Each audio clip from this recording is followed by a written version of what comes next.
Hello, my dear friends and students.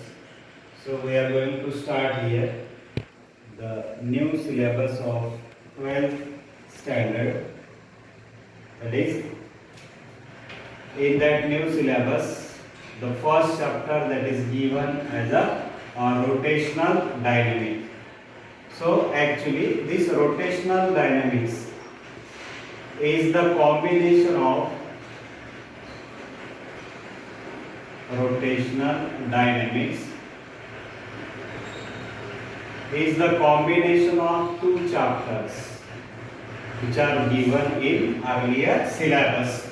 The first one is a circular motion and second one is a rotational motion. So let us concentrate on circular motion because the portion which is given in rotational dynamics earlier, that is related to the circular motion. Now if we define the circular motion, then we can easily define the circular motion as the motion of an object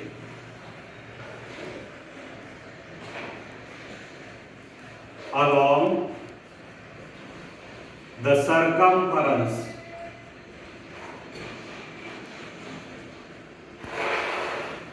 of circle is called circular motion. The motion of an object along the circumference of circle is called circular motion. If we draw a path of that object, that is, if we consider this is the particular object, when this object perform the motion along the circumference, then the motion of that object is called circular motion. We can consider this one as a particle also. That is, when the particle moves along the circumference of circle, then the motion of that particle is also considered as a circular motion. If we consider the examples of circular motion, so we can write as earth revolve around the sun in a circular orbit. That's why the motion of earth around the sun is the example of circular motion. The motion of moon around the earth is also considered as a example of circular motion. The motion of electron around the nucleus is also considered the example of circular motion. The motion of any object tied with the help of string, and when it is revolved in a horizontal circle, then the motion of that object is also considered as a circular motion. So these are the example of circular motion. Now here, if we consider the speed of that object during its motion, then we can define this circular motion into two parts. That is the uniform circular motion and non-uniform circular motion, depending upon the speed of that object, whether the speed of that object remain constant or whether the speed of the object changes. So if the object perform its circular motion with the constant speed,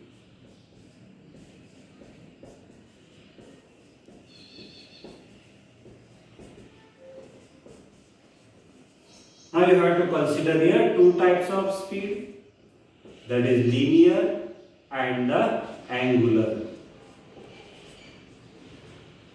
Now the motion of object along the circumference of circle with the constant linear speed, angular speed as well as angular velocity, then the motion of that object is called as a uniform circular motion. And the example of uniform circular motion is the motion of tip of hands in a clock. is the example of uniform circular motion. And if we consider the motion of that object along the circumference of circle with change in speed,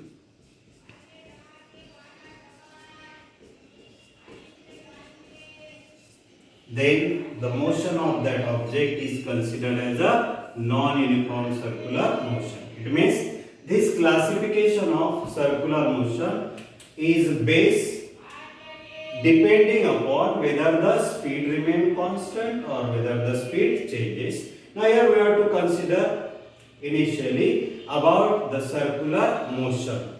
Now here we have to consider some characteristics of circular motion.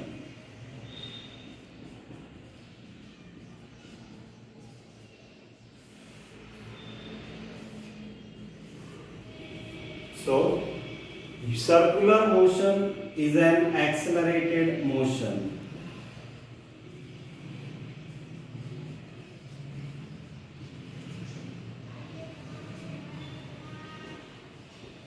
And second one, it is periodic motion.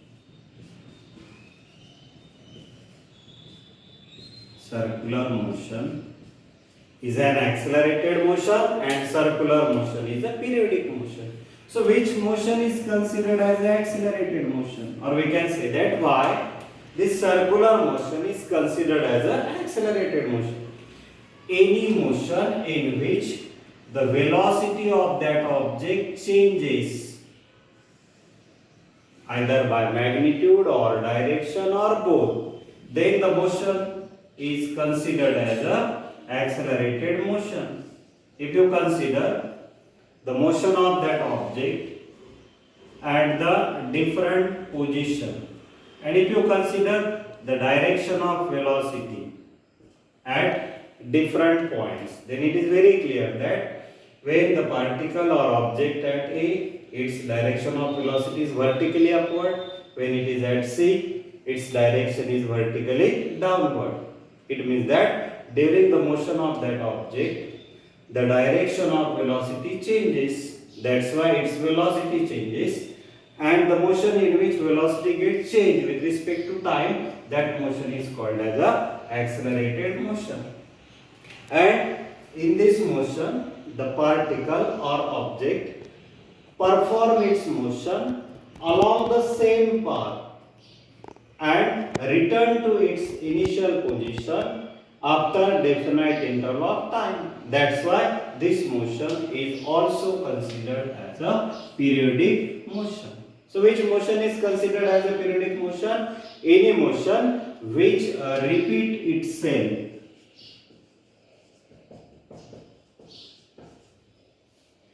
after definite interval of time.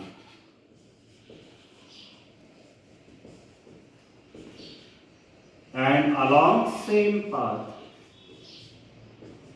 then this motion is called as periodic motion. If we consider here the motion of the particle or object start from A, then it move from A to B, then B to C, then C to D, and return its position to the A. So that's why this is the particle or object which return its position to the same position as well as follow the same path. That's why this motion is also called as a periodic motion.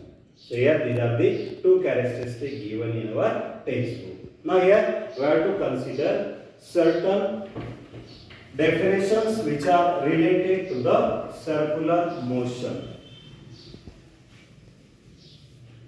The first definition we have to consider here as a radius vector.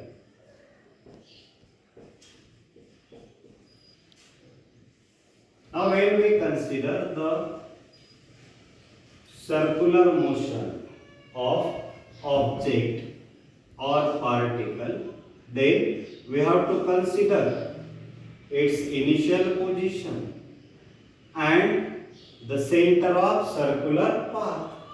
Now if we join these two positions, that is center of circular path and the initial position of the particular object, then this is the vector which is drawn from center to the position of particle. This vector is called as a radius vector. That is the vector drawn from center of circle to position of particular object at any instant.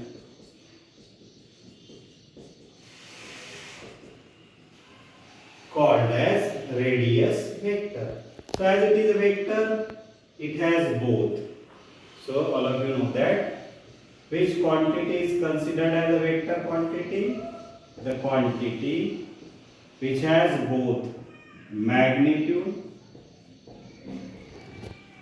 as well as direction. So this is the physical quantity which has both. It has magnitude also and it has direction. Now if you consider the magnitude of that radius vector, that is magnitude of radius vector equal to the radius of circle, and direction, that is away from the center,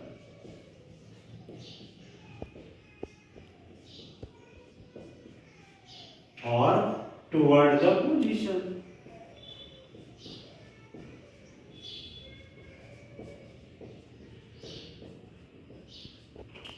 So radius vector is a vector which is drawn from center of circle to the position of particle at any instant. Now as it is a vector quantity, it has both magnitude as well as direction. So its magnitude is simply the distance between the 2 points, that is center and the point on circumference. So here this is the distance between center and point on circumference, which always gives us the radius of that circle. So therefore magnitude of the radius vector is always a radius. So that's why we can say that the magnitude of a radius vector always constant. It doesn't change. So the particle move from one position to other position. Now here if we consider the particle move from A to B. Again if we join these two positions. Now here we have the same magnitude which is equal to the radius. But if you consider the direction at these two positions, at position A and at position B, then it is very clear that the direction at A and direction at B, that is different. That is, obviously it is away from the center or toward the position. But here at position A, it moved toward the right side. At position B, suppose it moved in or it show in upward direction. Then we can say that the magnitude of radius vector remains constant, but the direction changes as the particle moves from one position to other position. Now if you consider the unit of that physical quantity, then it is the distance between the two positions. That's why its SI unit is meter, CGS unit is centimeter. If we consider the dimensions of a radius vector, then we can simply write as this is meter or centimeter is the quantity which is related to length only. So that's why dimensions of a radius vector is 1 in length, 0 in mass and 0 in